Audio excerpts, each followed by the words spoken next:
Hello and welcome to the Brass Junkies. My name is Andrew. I'm your host. You sound so creepy. Here's Lance. Lance, how are you? I'm really happy. That was so fun. Clarke Rigsby is a dear friend and has been a part of, I don't even know how many fond memories, and it was really cool to get to talk to him. Yeah. And I forget you should go to his website, which is in the show notes, and you should click on the projects that he's worked on and the people that he's worked with. It'll blow your freaking mind. It's just unbelievable. And he's just another one of our knucklehead friends, but I forget how important he is to the recording industry. The stuff that he's been a part of is amazing. Just for brass players, he's worked with Sam extensively. He's worked with Pat Sheridan, with Phil Smith, with Joe Alessi, with River City Brass Band, with Boston Brass, the list goes Tower of Power. The list goes on and on and on. And and that doesn't even scratch the surface of those. Let's just say that none of those musicians would crack the top 10 of the most famous people he's worked with. Maybe Tower of Power might, but they'd be at the tail end of that. So you're about to hear he's Paul McCartney gets mentioned. There's a lot of he's had one hell of a career, and that man can tell a story. Oh my goodness. I guess we should have predicted this, but the bonus episode ended up being 35 minutes long. There's stories about Ray Charles, about Little Richard, about Earl Palmer, about Frank Sinatra, about Steve Gadd, even more. That's just all in the bonus episode, and there are a ton of legendary stories in the real interview as well. So, you just let him keep going. He's got just amazing stories. So, he recorded the last Boston Brass album that Lance and I were on, Latin Nights, and has done some other stuff for us as well. And he's just a great human. His tribute to Sam at Sam's memorial service down at Arizona State back in June was hilarious. Oh my goodness, it was really great. Actually, we are going to link to that in the show notes because we can even put a timestamp on that. So we are going to link to that. I just told Lance that we're going to link to that. So I think we actually remembered to read the two ads during the conversation. So all we got to do is tell you that if you go to patreon.com/The Brass Junkies, then you can instantly get access to, in a week's time, you can get access to this legendary bonus episode with Clarke, but also with a lot of bonus episodes from a lot of people. And also we've got a lot of other content that is available for your perusal. So thank you to everybody who supported us there. And also thank you to everyone who has left a rating or a review. We're up to 181 ratings on iTunes. So we're chugging towards 200. That helps other people find the show. And I think that is about it. Anything else, Lance? Yes. Happy birthday, Andrew. Oh, hey, man. Thank you so much. We are, as we are recording this, then, it's my birthday. I'm 44. 44, really? Yeah, man. Wow. Yeah. Yeah. I was rounding third. I was the baby in the band for a while, and now I'm old. Yeah, I am rounding third is correct. And I just blew through the third base coach holding up the stop sign, and I'm trying to now reverse direction and run back to third, and I just pulled my hamstring. So that's pretty much where I'm at. So, yep, professionally, personally, and spiritually. So, but other than that, I'm having a great birthday. So, glad to have been a part of it. I know it's just a highlight. This is funny. My 5-year-old decided that he told my wife that they needed to trick me into thinking that there was not going to be any birthday cake. So all day he just keeps on and he's he said when I woke up, he said, "Happy birthday, Daddy," and I said, "Thanks, Nicholas," and then he said, "Too bad there's no birthday cake for you today." And then he turned and looked at my wife and covered his mouth with both hands and went and then he gave her the most adorable thumbs up, and she gave him a thumbs up. And then I've just been playing along all day. Like we were riding in the car and there's no context. He said, it's really too bad you're not going to get any cake today. So yeah, and my wife is of course making cake and I could smell it this morning. But yeah, if that was the highlight of my whole birthday, then that's plenty. So, and talking to you, Lance. So yeah. I mean, yeah. Without further ado, let's get to this awesome conversation that we had with Clarke Rigsby.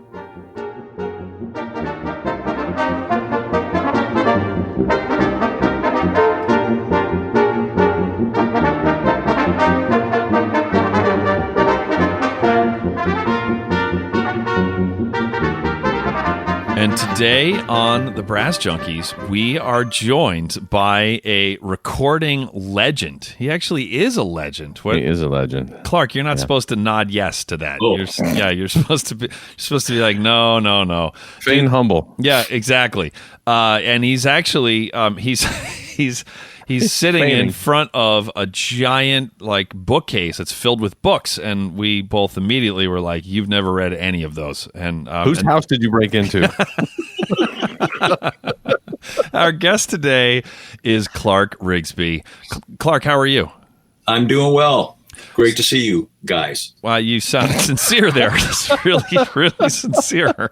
Lance, are you on some kind of sedation? Because you look a little bloated. No more than usual. Oh, okay. You're fine. Okay.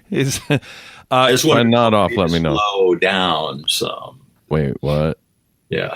So, Clarke, you have you have some rather interesting sounds coming out of my tuba that have been archived that you are just sitting on, and I just want you to know that as we sit here right now, that as we record this, today is my birthday, so you need to be nice to me. You need to be nice to me. I mean, Of course I knew. I mean, wait for the card. And Lance sent me flowers this morning. Yeah, of course, he sure he did. Totally knew. But anyway, probably make up for last night. I told. I hope I got the address right because it was a really nice gift and box of chocolates.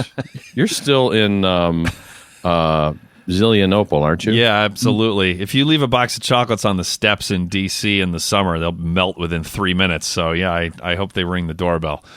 I told Clarke before we started that he wasn't getting paid for this, which he knew, which was a joke, and then told him it was for exposure. And then I told him, in fact, the next time that I make another tuba album, that I'm going to have him do that, gratis for the exposure. And then he said, actually, we've got enough outtakes from the last one to make a few more records. So, it was which was funny because it was true. So, So Clarke, talk to us about how did you get into recording?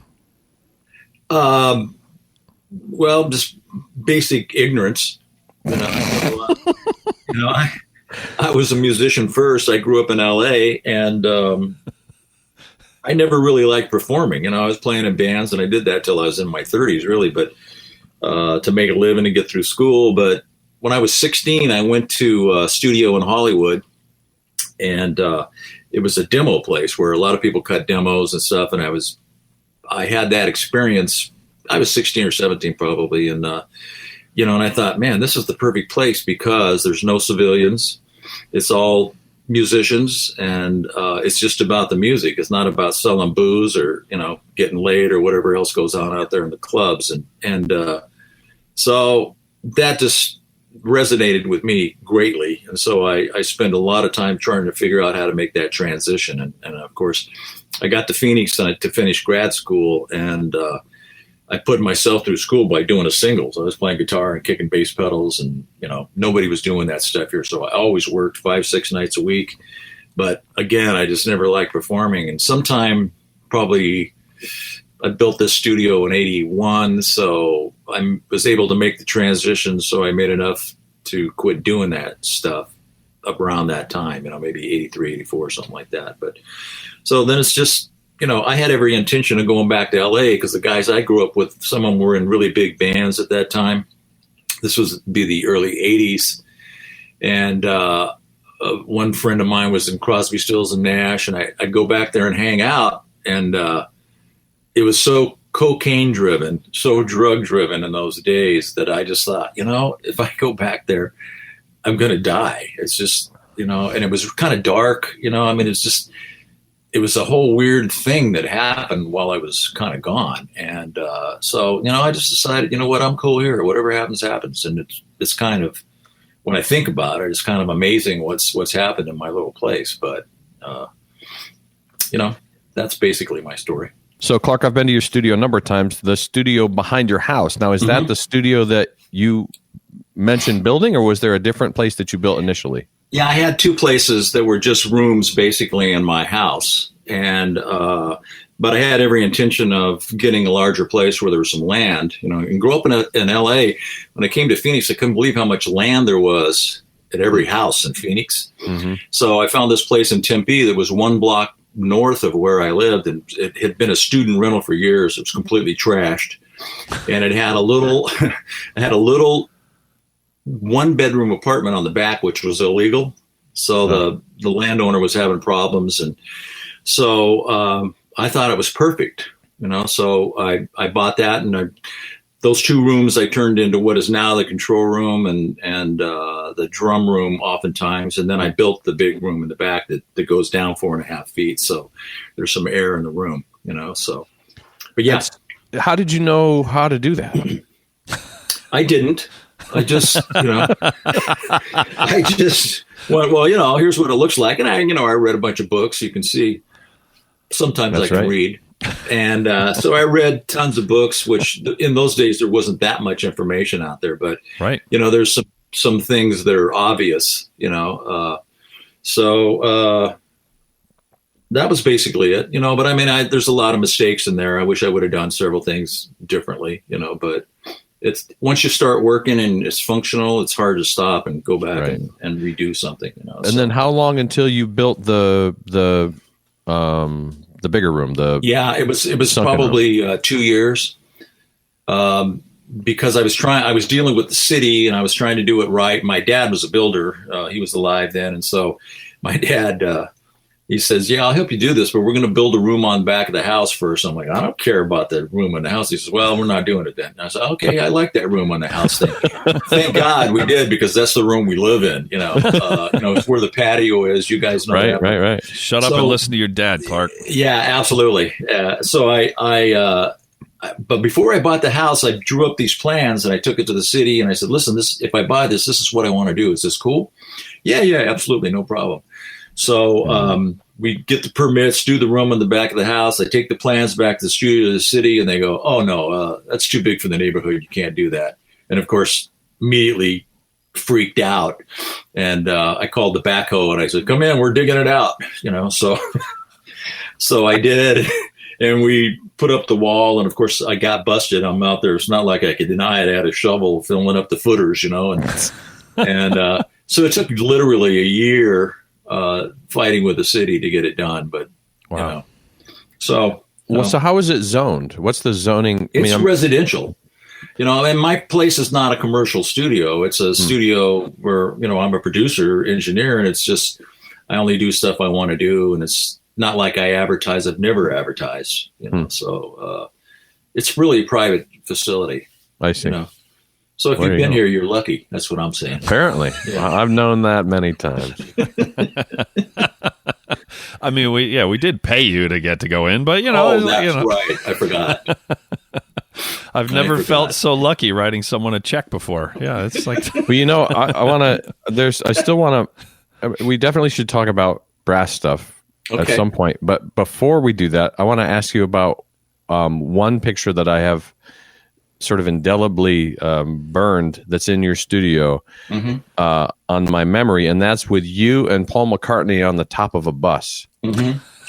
Actually, that's the audio truck that I was working in, and what was happening was we were really there to record jam sessions with the musicians that Phil Ramone brought in from New York while they shot a video.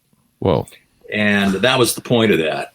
And so, the truck was outside and, we tore out this club down in southern Arizona and, spent a week there doing it. But it was Lenny Pickett was on the gig and Neil Jason and Jerry Murata was the drummer. And it was all these really heavy end players because Phil really wanted to produce a record for Paul, and I can tell you the biggest lesson I got from that was I had never worked with Phil before, but of course he was a fabulous engineer before he was a producer. He ended up producing all Billy Joel records and Julian Lennon and Sinatra and all that stuff. But he was an engineer. He cut the original Girl from Ipanema. Really? At A&R. Yeah, he was the engineer on that stuff. Wow. And so, I'm probably late 20s at this point, and I hardly ever called myself a professional, but I was thinking I was dealing with something serious, serious professional. And Phil's like, he came into the truck one time and he looks at me and he goes, "You know what you're doing?" And I go, I think so. He goes, "Good. I'm going back out there." He was just a big fan of music and he just wanted to be on stage while these guys were doing it, and that was an unbelievable lesson for me. And I have the Butcher cover signed that I'm sure you saw. Yep. McCartney. Right. And Phil picked it up and looked at it and he goes, "You know what, man, this is what it's all about." And I mean, to me, it was a life lesson because this is a serious professional, but he is just a big fan of music and musicians. And that was really my takeaway from that stuff, so. Wow. It's crazy. I mean, there's in your, kind of right when you walk in the door of the studio, there's 500 pictures, and we could go down this road forever and ever and ever. It's just so incredible the people you've gotten to work with, and us, like all of the greatest musicians in the world, and us. That's what I say. I say Stevie Wonder, Paul McCartney, Lance LaDuke. I mean, that's right. And Andrew Hitz. I mean, what more is there? You are living the dream. That's it. Well, let's segue over into the brass department. Let's talk about J. Samuel Palafian. You guys were dear friends and also worked a ton together. We sure did. In a number of different capacities. Can you talk to us a little bit about your relationship with Sam without making us sad? Damn it. We could do 5 episodes on just this, but give us a little something. Well, Sam, took Dan Parentoni's place at ASU when Dan went back east, right? Mm-hmm. So I was one of the first people that met Sam when he got here, and I kind of knew his history a little bit, so I appreciated it. When you go somewhere new like that, oftentimes people don't know who you are or what you've done. So I really appreciated what he'd done, and we did a few little projects together, and then he came up with some original things. We did a trio record, which was your basic trio, saxophone, drums, and tuba. That album is awesome. Yeah. I remember that. Oh, it's awesome. Yeah, and then there was also, this is a little bit later, but your standard quartet, 2 tubas, 2 percussion. Right. Dos Amigos with Pat Sheridan. But, but I was doing film and TV at that point, and so I had Sam come in and do some stuff for me on that, and then I was working on producing some rock records, and I wanted some brass things, particularly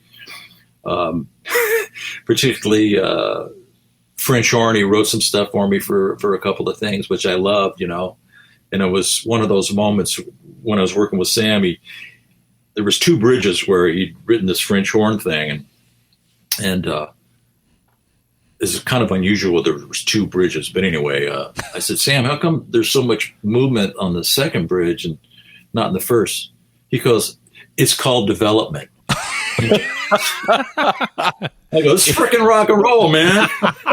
It's called development. Yeah.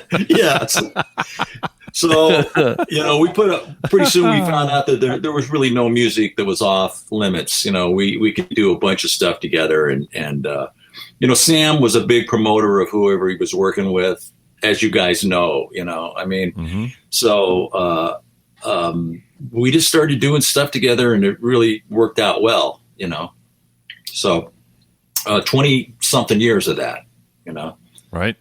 So yeah, he moved down there 25 years ago this month, actually. 25? 25. Yep. Well, then my experience with him was longer than that. I'm trying to compress some time because it's freaking me out, the numbers. 25 years ago, really? 1994. Yeah. Huh. Yeah. Wow.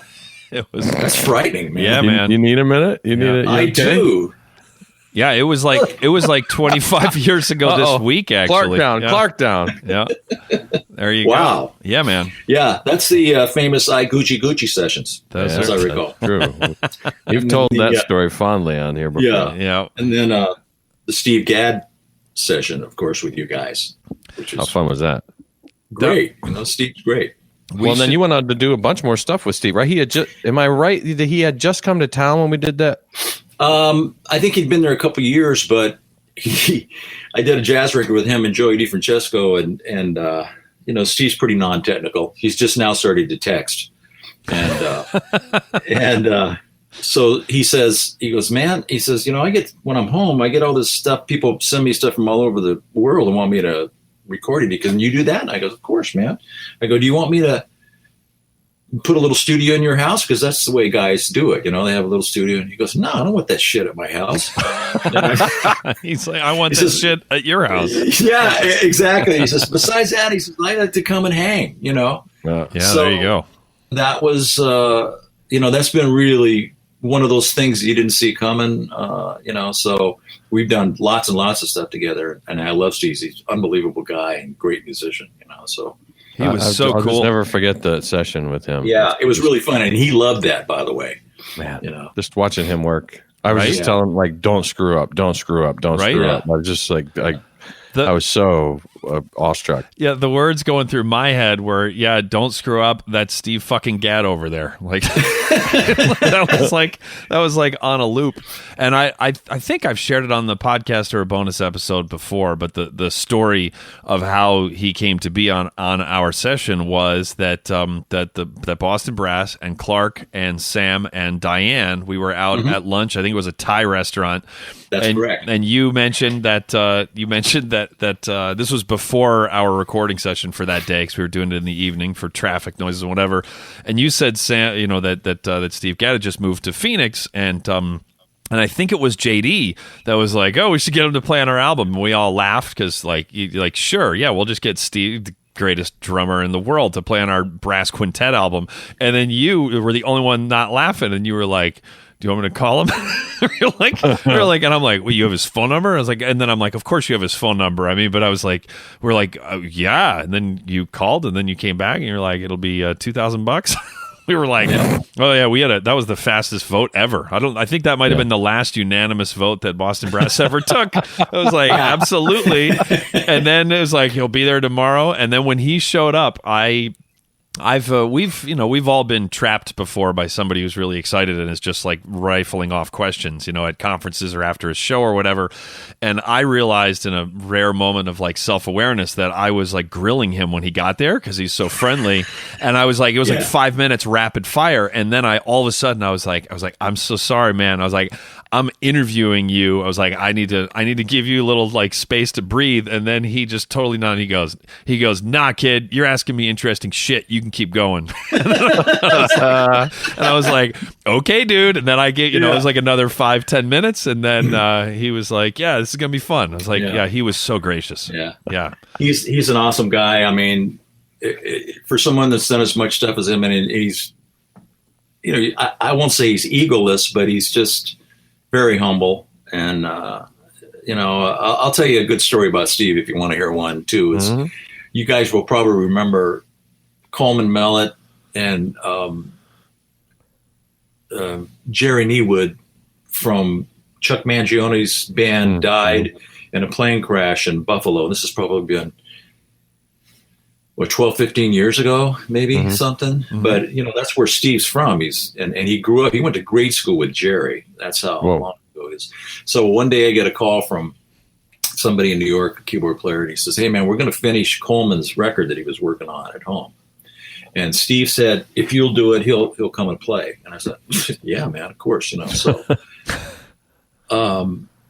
so the day we did it, this is really kind of emotional because Steve Coleman's brother, Zeb Mellett, who's a great guy, wanted to come to the session, and he did. So I mean, it was emotional because I had the tracks, and here's his brother coming out of the speakers, and Steve Gadd's playing, and it was emotional for everybody, But But here's something that Steve is bugged with all the time. 50 Ways to Leave Your Lover, that right. drum thing. I mean, this is something that's incessantly talked about with them. And, he doesn't want to hear that, man, really, but he's cool about it, But after the session, I'm up in the control room working out something, and Zeb goes down to talk to Steve, and Zeb says to Steve, he says, "Hey, man, can I ask you something?" He goes, "Yeah." He says, "Would you play 50 Ways to Leave Your Lover for me?" And I'm like, "Oh." The first time, and Steve looks at him with a smile, goes, doom, doom, doom, and just smiles and stuff. And I'm like, oh nice. Man, that was beautiful. It broke my heart really in a way, but at the same time, that's Steve Gadd, so beautiful guy. Wow. That reminds me that we always used to, whenever anyone in the lobby would ask why the French horn player stuck his hand in the bell, I would never answer. I would always send them to JD. I was like, JD loves answering that question. You should go ask him. And he loves hugs, and too. He loves hugs. Give him a hug. Yep. That would be even better. He hates that question, and he loves his personal space. So I was like, you should invade his personal space and ask him the question that will make him mad, because he's like my big brother, and I like to torture him. Of course. Yep. Well, it's the law. Yeah, it is. It is. Exactly. Yeah, exactly. You saw it at Sam's service. I put that slideshow together before the show, and the last thing that was on there was a piece from JD that we did with the UNM band. Mm-hmm. And, so JD hears it and he stands up and I go, and he's like, yeah, man, I mean, it was a beautiful way to end. I don't know if you guys even saw that or not, but I actually was, when I first got there, I was helping, Diane, and I was, helping the logistics of everything. And I looked up and I started getting like super sad. So I actually then, actively ignored the rest of it, because I was like, I cannot break down yet. I still got to talk. I got very much. I got shit to do right now. Yeah. So my work here was completed. Yes, exactly. I was like, oh, thanks, Clarke, for making me sad. I go, hey, why don't you people shut up and watch the video? I spent my, What'd you think of the video? I actively ignored it. Well, it's on my Facebook page. Yes, I have seen it since. It was awesome. Yes. I was like, I just like the fact that you're like, I know how everyone in here is grieving Sam in their own way. I need you to shut up and watch my video. Yeah. There's some great stuff in there. Yeah. There's a great shot of Lance, sweating, next to Gadd. I was like, this is yeah, great shot. I got to use that. I remember Sam being starstruck by, I mean, not like crazy starstruck, but like absolutely, like really leaning in to Steve Gadd, because Sam was, of course, producing. And I remember talking to him afterwards. I was like, it's like, seems like, that was pretty, because he had never worked with him before.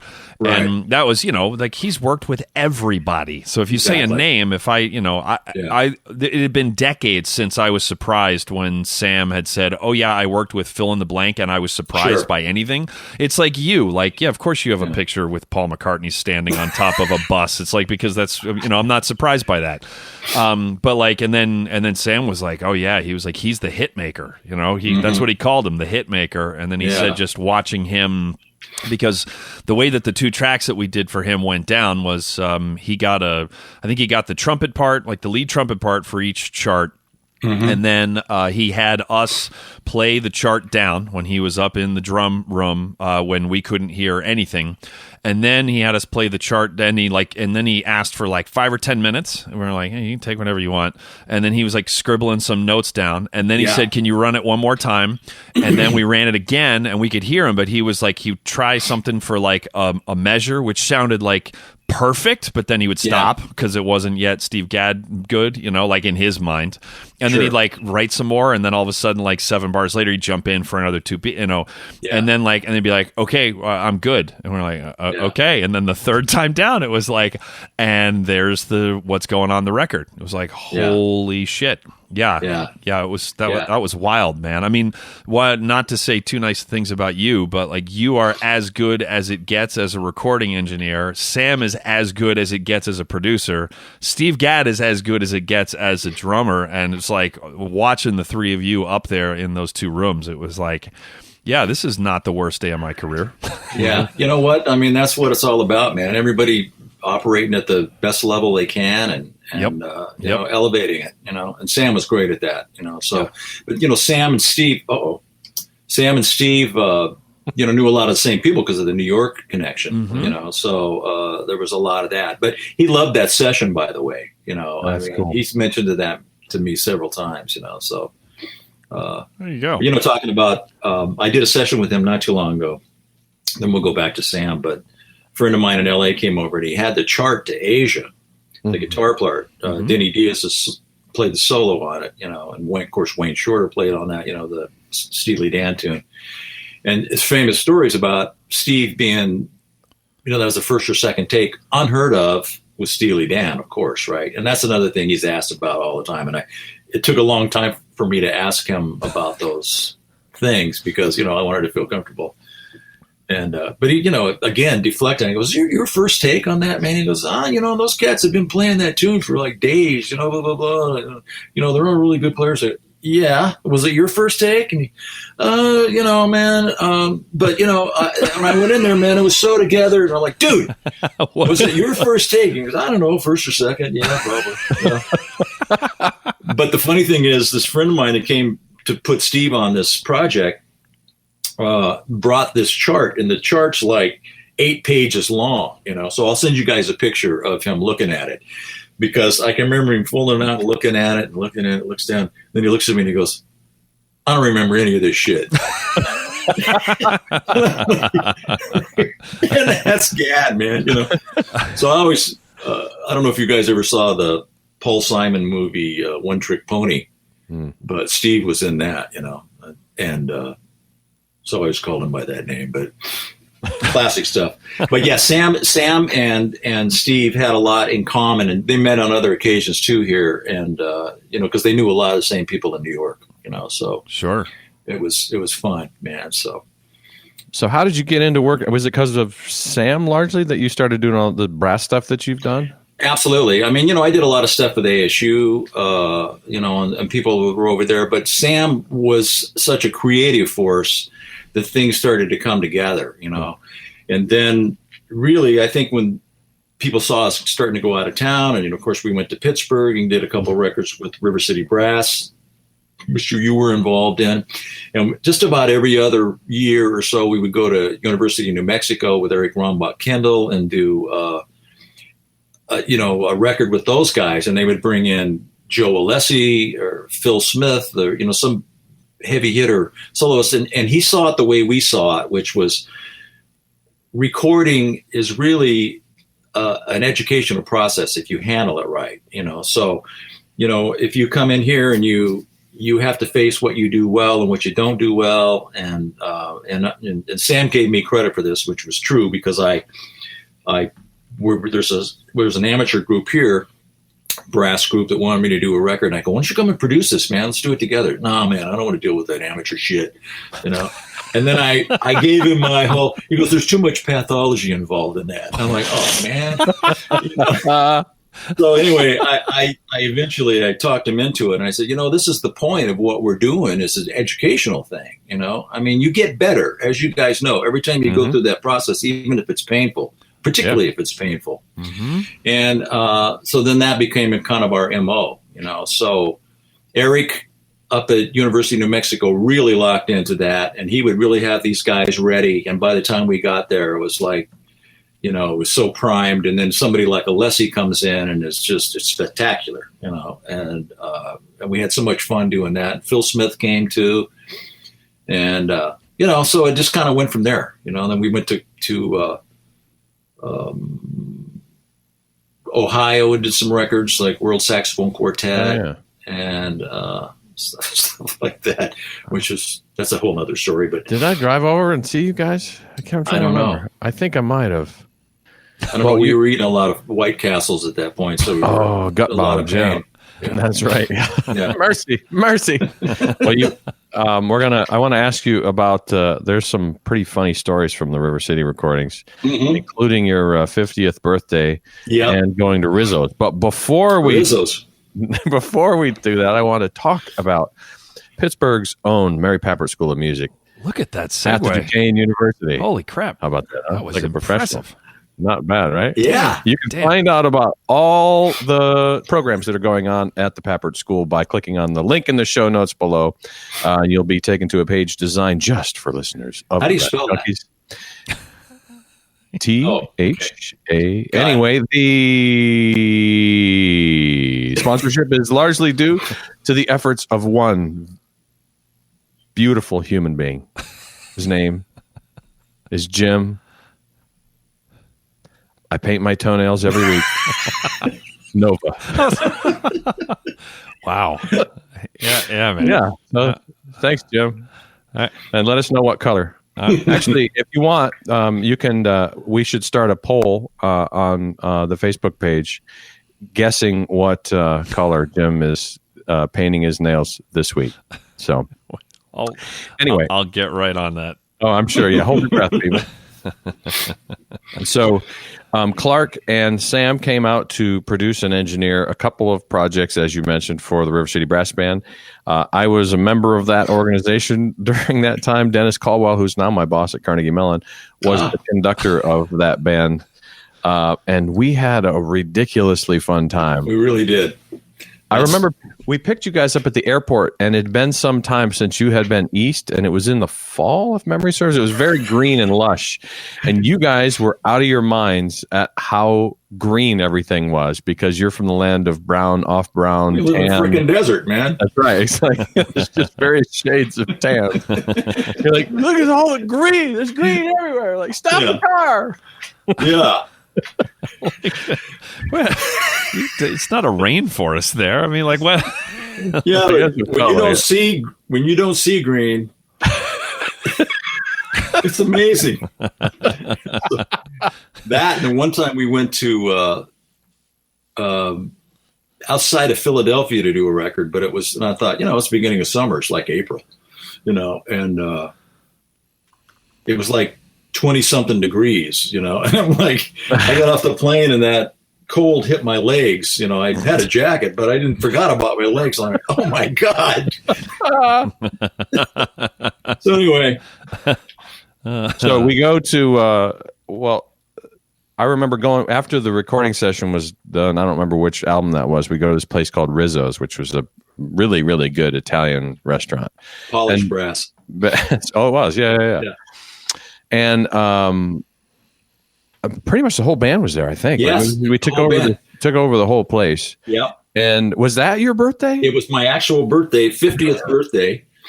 And the whole band sang. I like where this is going. And 3-part harmony. A happy birthday, which was really moving. But Lance and they brought stuff family style. And Lance and I were at the end of the table. People are going to have to eat faster. That's it. The quote was like, I remember because we were sitting right next to each other or across from each other, one or the other, and it was like these trays of like Italian dishes are coming at us faster than we know what to do with them, and we're like trying to pass them down, and people are talking and doing whatever. And Clarke looks down the table and goes, "Eat faster, God damn it!" You may or not remember this too, but we were on a break. First of all, when we got into town, they put us in the West in Pittsburgh. Oh yeah, that's right. That was the greatest bed ever. And I was like, I'm not leaving here. I'm staying here. And then the next thing you know, we're in Johnstown in a Motel 6 or something, and there's like a graduation party, and I'm like, oh my God, I don't think we slept the entire time. But Lance and Sam and I and somebody else, I think, we went to a record store out in Johnstown of all places. Yeah. And I find a record that I did, this kind of quasi dark country record called The Revenants. The Revenants, that's right. And I said, you guys have to hear this tune. We made them put it on in the store. It was called Even Hookers Say Goodbye. As you remember.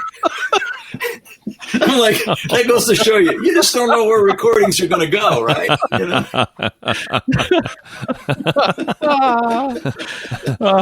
That is fantastic. You know, for kids. Cow. Yeah, I remember you freaking out. What are the odds? Yeah, that record it sold tens of copies. And I mean, how would it be? How would it be in Johnstown? In Johnstown, Pennsylvania. Yeah. Good. There you go. Good lesson for everyone. So, Clarke, you won an Emmy.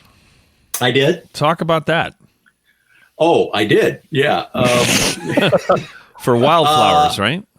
Yeah. How'd you know that? The internet. God, you guys do research. And yeah. shit. Oh, yeah. Of course. We're professionals. What do you think this is? Yeah. Yeah, I guess. So, my partner, who's a keyboard player, it lives in LA now. This guy that I did films with as well. We just did a bunch of stuff for NPR, and so the producers that be just put it up for an award, and of course there's a dinner, and I'm like, I'm not going to that. And so then on Monday, the woman's, you need to come and get your Emmy. I'm like, oh, we won. Okay. So I go, is there a cash gift that goes with that? Can you cover my travel? Yeah, right. Give me the award, so but anyway, yeah. I mean, those things, several things have been nominated for Grammys. I don't know how any of that shit works. I mean, it's all political and controlled in my mind. So it's not in your mind. Yeah. You got to have.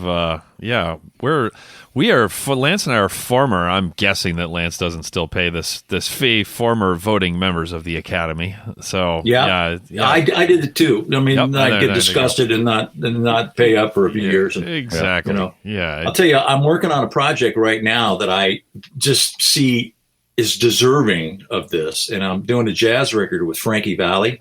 Whoa! Now nice. Frankie Valli is 85 years old. Jeez. Right, and I was just thinking, wait, that Frankie Valli? Exactly. Yeah. So Joey DiFrancesco, it's all Italians. They're all Italians. It's the whole Italian connection, right? And I've done a lot of records with Joey. He called me and said, we're going to do this. I'm like, okay. So it's incredible, man. I mean, Frankie, clearly a fan of Little Jimmy Scott. I mean, he's done everything, had massive success. And I FaceTimed him. We sent him the stuff, and he goes, man, he got kind of emotional and said, this is the record I always wanted to make my entire life. Wow. And I'm like, wow. I said, well, the pop stuff worked out okay for you. Yeah. But I mean, it's really an incredible sound. And he sings his ass off, so yeah, I'm finishing that next week actually. So when will that come out? I don't know.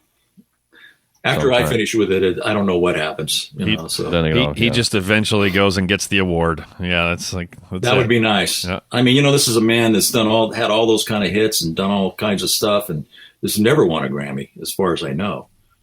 Really, that's crazy. Yeah. So where's your Emmy? It's in the. it's in a back closet in the studio. With my most improved trophy from high school. Most improved what?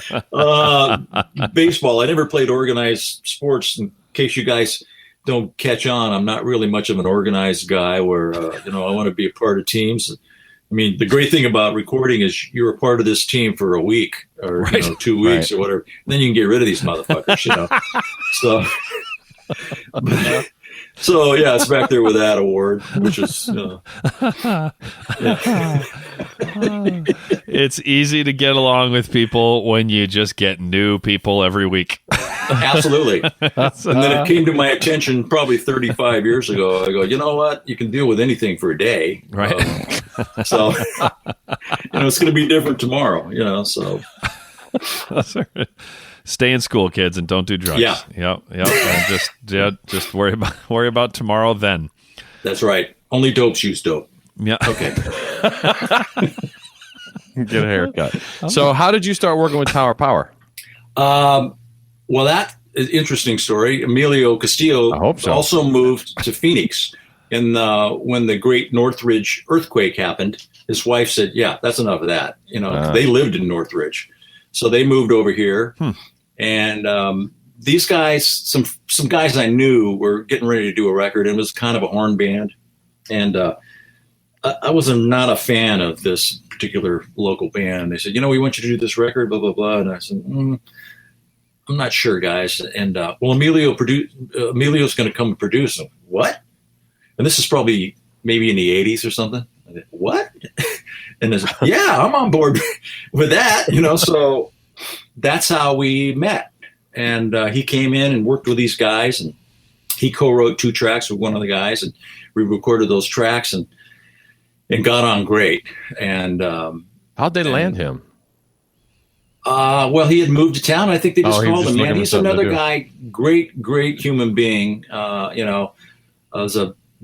All those guys are in AA. They lived through that period. They always ask me, "Are you in the program?" I go, "No, I never made enough money to get out of control." So, Thanks for rubbing it in. Yeah, yeah. But he is just he's an unbelievably cool guy. He just got married about a month ago. We went to the wedding, and it's a beautiful guy. So he's just doing stuff, just to help. But I mixed this thing and I sent it to him, and he goes, "Hey man," he says, I got to tell you, man, you mixed the shit out of this thing." I'm like, "Yeah, literally, I took the shit out, so but anyway," he says, "You want to do some stuff?" And I go, "Yeah, man," so I mixed a record that never been released, called Dinosaurs. And it was like a Rhino release, from one of their bad periods, like the 80s, when things weren't going so well. But then I did the 30th anniversary records. I called it that. It was really the 30th anniversary. It was called Soul Vaccination Live. Garibaldi was back. And so there's been several things since then, but love those guys, man. And that's one of the things that Sam, when we got a new marching band director at ASU, Jim Houchin, Sam says, "I want you to meet this guy. He wants to do some stuff." And so I was talking to him, and I said, "Well, what is it that you do? Or, what do you want to do?" And he goes, "We do shows. Like, we'll do an Elton John show, and we'll do some opera stuff." And I go, he goes, "But before I die, I want to do my dream is to do a show with Tower of Power." And I'm like, "I can hook that up, dude." So we did. And this was like 2006, I think. And then I was thinking, then I opened up my mouth and I said I could do it. And then I'm like, I don't know. So I called Emilio. He goes, "Yeah, man, talk to management. We can do it." He goes, "Yeah, it ain't going to be cheap, blah, blah, blah." So I called Jim. I go, "It ain't going to be cheap, man." He goes, "That's okay." There was money in these days. "Yeah, it's okay, blah, blah, blah." And I said, and then I thought about it more, and I called him back. "Man, if it's going to happen, it has to be arranged right. You have to use the arranger." And he's, this really great arranger named Dave Eskridge. "Yeah, no problem." And then I got to thinking more about it, and I go, "You know what, man? The sound has to be really good, So if they're going to do it, man," I'm trying to talk him out of it, right? Yeah. And he goes, "Well, why don't we just get the guys that do the Super Bowl?" Yeah, okay. Why don't we just get the guys that do the Super Bowl? Shit. So anyway, it came to be, and actually I was doing a record with Dave and Emilio the week that was happening. And so they were here, and I said, "I think the band's over rehearsing. They're doing like sectionals, the marching band." I go, "Let's go over there just to visit, And I get there, and there's like this cacophony of Tower music coming from everywhere. And I'm thinking, and it's really weird, and I'm thinking to Emilio, I go, "I think he's going to think this is funny." And I go, "What are you thinking, man, when you hear this?" And he looks at me and he goes, "I'm just so grateful, man, that I'm here at all." Yeah, that was my reaction. And I'm like, wow, man, didn't see that coming, dude. I'm not used to sincerity in my life. I don't know what to do with that. Exactly. I work with musicians. Yeah, exactly. So, but, went on to do the show, and it was fabulous. And I don't think those kids knew exactly who they were. They'd heard the name, blah, blah, blah. And so the night of the sound check, they had them on a truck, they pull it out, and the sound was really good. And Jim Houchin did a really smart thing. He goes, "Let's have," because the marching band was going to play with them, right? But Jim did a really smart thing. He goes, "Let's just have Tower play through it one time." and the kids are milling around, they're having fun, blah blah blah, and you hear, and everybody just like they froze, and then boom, and then as it got funky, man, and the kids were like, all of a sudden they came up to the stage and looked at them. It was like a concert, and like, how cool was that, man? And so that was through Sam and Jim, of course, and Emilio. But that's crazy. They were just, it was about a year ago. I saw them on the Tiny Desk concert, that all song concert. They just tore it apart. Yeah. Oh, so good. Unbelievable band, man. The history, they had their 50th anniversary last year, and I always get Emilio come do my class at ASU, and I put a slideshow together, and he was really into the slideshow. And I see, man, you make 50 years, you get a slideshow. Oh, jeez. So what do you teach at ASU? Well, I call it recording for musicians. What do they call it? Oh, they call it advanced 101 audio techniques or something. They don't even know what I do. They just leave me alone.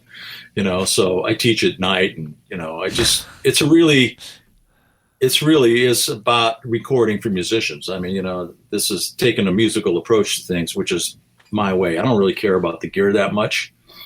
I just care about having stuff that works, and and then allowing music to happen.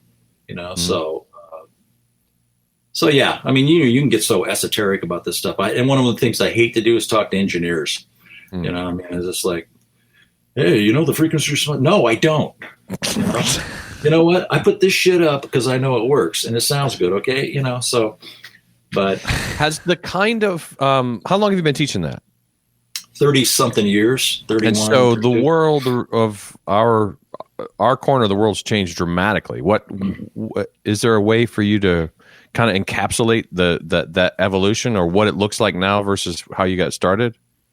Well, I mean, for me, it's like a history lesson too. We go way back to the beginning. So Edison cylinders, 1877, and work through the process. And when you really look at the process, it's a musician and you're recording somehow. It doesn't matter what you record on or what you're doing. It's a musician. Yes, you can manipulate it incredibly now, and you can, which means there's way more stupid music out there than, ever. And everybody's got access to the gear, and everybody knows something, and blah, blah, blah, but it really takes musicians and music people to make these things work and to have some merit, So it really, my approach to it hasn't changed, but there was a period where, kids are coming in and they're just, I just want to do beats. Well, you can get a fucking sequencer and knock yourself out. That's not that hard, dude. So. I want more credit for it, bro. I will tell you one story. This kid came in. They have to do a final project. They have to record somehow, And so this one kid came in and I'm playing the project, and you have to say how you did it, And I said, well, listen, man. And so it was clearly a drum loop with some string pads on it and then a nylon string guitar. And I said, so did you create that loop? And he goes, no, I downloaded it from the internet. And I go, oh, so then you edited it together? No, it was just like that. And I go, so then you put the strings on it? No, I downloaded that from the internet. It was just and I go, okay, so then once you got that laid out, then you put the classic guitar on? Yeah, I downloaded that from the internet. I go, wait a minute. So you didn't play anything on this? He goes, no. And I mean, that sets me off, right? And I do 15 minutes on, you don't know what you never know what it's like to play an instrument and have something intertwined with other musicians. And you're not going to know what that's like. And then he just looks at the class and he goes, yeah, I'll have my album out by the end of summer. I'm like, perfect. So there's a lot of that, right? So how do you think, so what do you think's going to happen? I don't know. Something's going to happen. That's profound. I hear you. I just read this article earlier today. It was talking about the fact that historically, when there would be an advancement in technology, it would cause a creative thing to happen. And so the example they used was when multi-tracking became a possibility, then Sgt. Pepper is a thing that can come out of that. Sure. And it was never intended to be a concert per se. It was just going to be this thing that they made. Sure. And that now with the advent of the attitude that you're talking about, and this notion that it's we could have an AI or we could have machine learning create quote unquote music. There has not yet been, at least in the author's opinion, and I think they're right, there hasn't been the next creative leap, like the next, okay, that's cool that can happen and that you can download all that stuff and get your album out by the end of the summer, you punk. But so what? You know what I mean? Yeah. And so if you're trying to advance the art, and their thesis, now these were two, actually I remember now, there were two dudes from MIT. So they're trying to establish their opinion. And I do think it's interesting. The notion is that you could use these technologies to have a music that is never necessarily fixed. So in other words, Sgt. Pepper could have been you dipped your foot in the river then, and then if you dipped your foot back in the river a year later, a week later, a decade later, that music still continued to evolve, and it had a life beyond that particular set of songs that were recorded and released in that particular way. Yeah. I just thought that gave me hope. I thought, that's kind of interesting. Because then it's not just the dorks who can just download all the stuff and put out an album and get famous and hey, good for you. But if you wanted to be creative, how many artists have we, I'm just off the top of my head, I can think of the folks that I like, Tom Waits and Elvis Costello and Joe Jackson. They're regular Peter Gabriel, regularly re-releasing older material. You could say it was a money grab, but they're very interesting arrangements of these tunes. Do you remember the Peter Gabriel, that there were like the dual albums where he did all these covers and then he had all these people do covers of his tunes, and they were all with orchestral background. Yeah. And this is really interesting, and I'm hopeful that creativity will win out. I mean, there's always going to be the money grab. So. I mean, I just work with a lot of musicians that are involved in the music, and want to get better at it. And of course, because of my connection to ASU, I deal with a lot of DMA students and, people that are really into it, so I don't see a whole lot of the problem that you're talking about, but I will point out that there's another book called The Revenge of Analog that a good friend of mine, Robert Scoble, who's a big time sound mixer, he worked with Tom Petty for the last 20 years or so, gave me. And it really talks about all these kids are getting into like vinyl and stuff, because there's a commitment. You got to go get the record. You got to put it on. You got to get up, take the turntable off.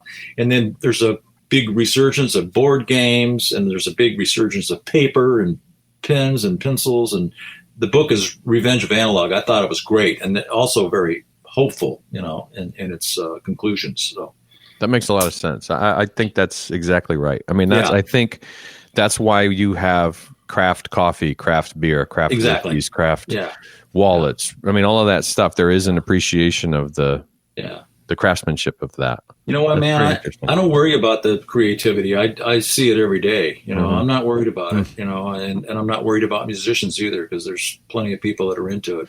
It's America. I'm just worried about getting shot. So. I wish that wasn't a joke. I know. Yeah, I may have been doing a breathing gym masterclass yesterday for a marching band, and there was an announcement in the middle of it that the school was on lockdown because of a live shooter situation, which turned out to be a false alarm. Yeah. But the whole USA Today headquarters was evacuated, and there were cops. So that was kind of cool. I apologize to 150 kids for adults failing them spectacularly, and they seemed to appreciate it. And then I was like, and now I'm supposed to talk more about breathing. So is that where the time where you were running off the field and you said, "Do what you want with the kids, but leave me alone"? Yeah.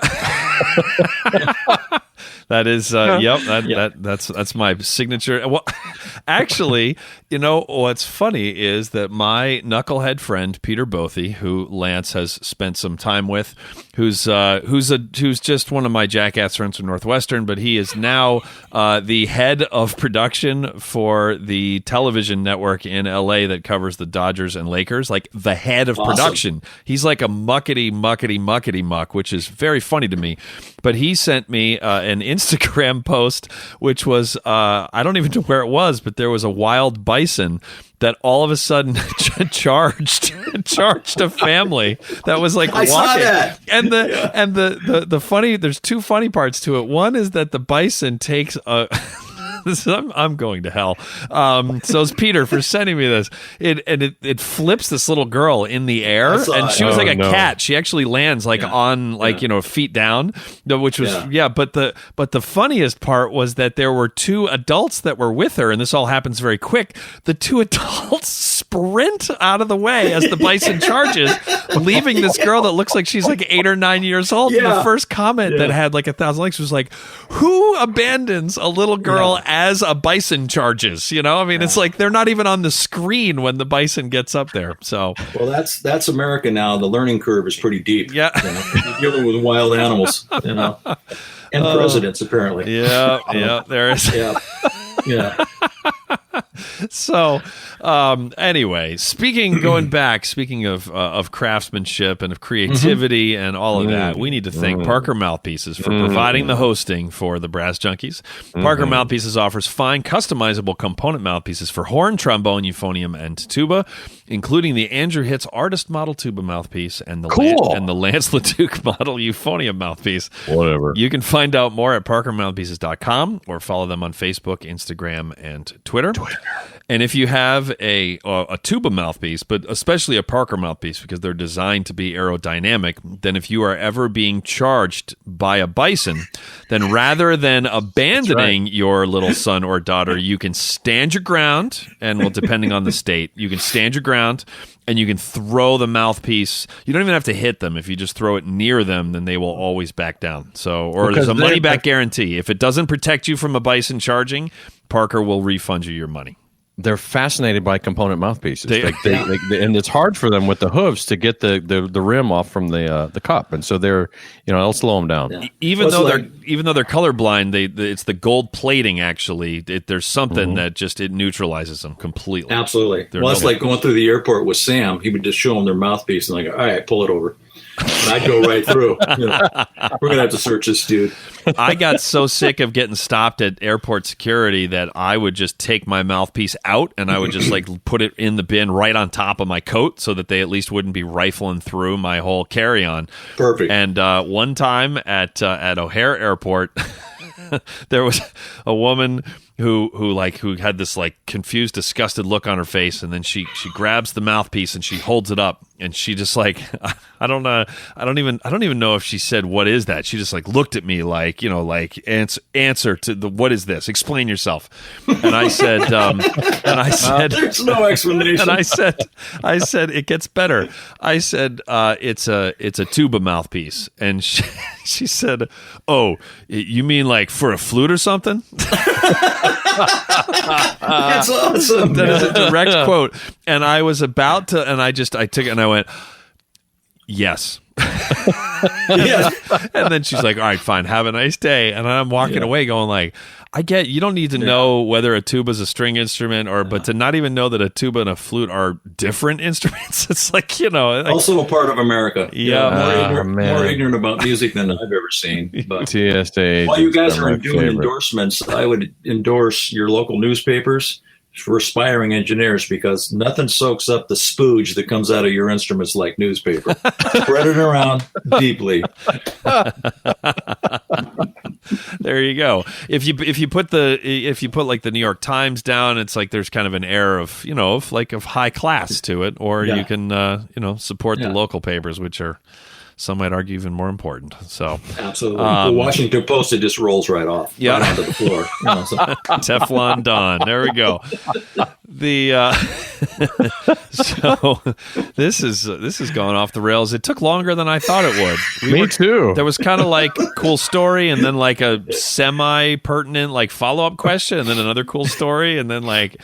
And Thank God for editing. And then it just went, but our brand is awkward segues, and just so we I suspected as much. Yeah, we kind of.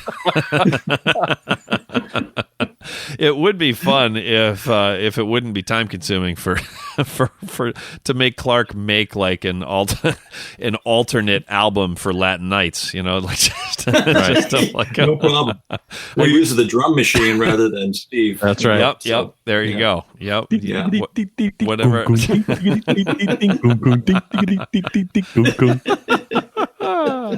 All right. Well, we are almost out of time here, but we are going to have you stick around for the bonus episode, which I'm going to talk about in just a second. But before we get to that, you have worked with our dear friend. He's basically the Brass Junkies podcast mascot, Jens Lindemann.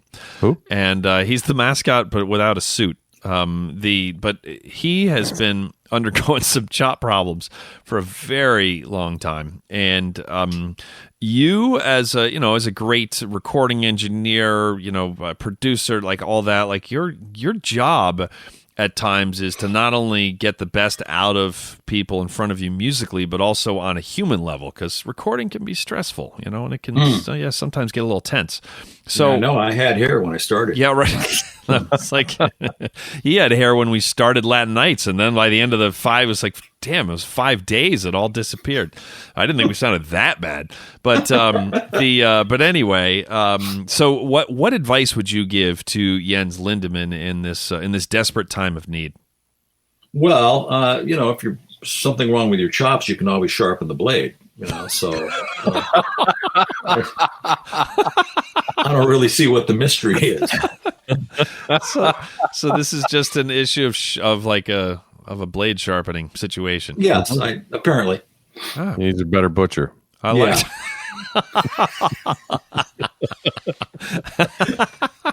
I like it.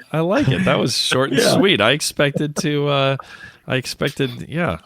to be longer. That's good. Well, give me a couple of minutes. No. I can come up with something. No, your stories are usually long, and they're always captivating from the moment you start until the moment you end. And it'd be like if you wrote a book and I was trying to highlight it, I would stop because it would all be yellow, which at that point it doesn't really help to just change the background color. You know what I mean? Clarke is one of those people. He can tell a 12-minute story, and you're pissed there wasn't a 13th minute. I mean, it's not like, man, if he had just edited out 9 of those minutes, that would be the greatest story ever told. It's like, make it longer, dude. You've got the stories, and you're good at telling them. So, speaking of which, we're gonna pry a few more out of him here. Lance, actually, one of his favorite Clarke stories, which involves Frank Sinatra, which and a gold Cadillac. Yep. So we're gonna do that in the bonus episode here. And if you would like access to hear Clarke with an E Rigsby, and also many others through the annals of Brass Junkies history, you can go to patreon.com/thebrassjunkies, and for as little as annals. Oh, sorry. For as little as $1 per episode, you can get access to all the bonus episodes, and we've also got a whole bunch of other bonus content that comes out regularly for different levels of patronage. So thank you very much, Clarke. This was I told Lance that you were going to be a good guest. I've been fighting him on this for years. I know, man. I've been waiting for my moment, and it just, finally arrived. The problem is you're so damn busy. Is like Lance and I tend to just it's like, hey, are you like Clarke won't hear from me for like 5 months, and then I'm like, hey, are you free on Tuesday at 9 a.m. your time? And you're like, no. Well, it was I just thought it was some kind of engineer discrimination, which I experience all the time. Yeah, absolutely, man. Due to the wires. Yeah. No, we were very glad that you were able to. Great to see join you us. guys. So, yeah, man. Always. All right, and stick around for the bonus episode. That is going to do it for another episode of the Brass Junkies. You've been listening to The Brass Junkies on the Pedal Note Media Podcast Network. If you would like to hear the bonus episode featuring today's guest, please visit patreon.com/thebrassjunkies to learn how you can support the show and instantly access all bonus materials, as well as gain access to a special patron-only Facebook group. The Brass Junkies is produced by the amazing, wonderful, and truly inspirational Will Houchin. The theme music was composed by Fernando Dados and performed by Andrew Hitz and Lance LaDuke. We are at Pray for Jens on Twitter and Instagram and have a Facebook page at facebook.com/prayforjens. You can find out more about the Brass Junkies and all the other Pedal Note Media podcasts at pedalnotemedia.com. This has been a presentation of the Pedal Note Media Podcast Network.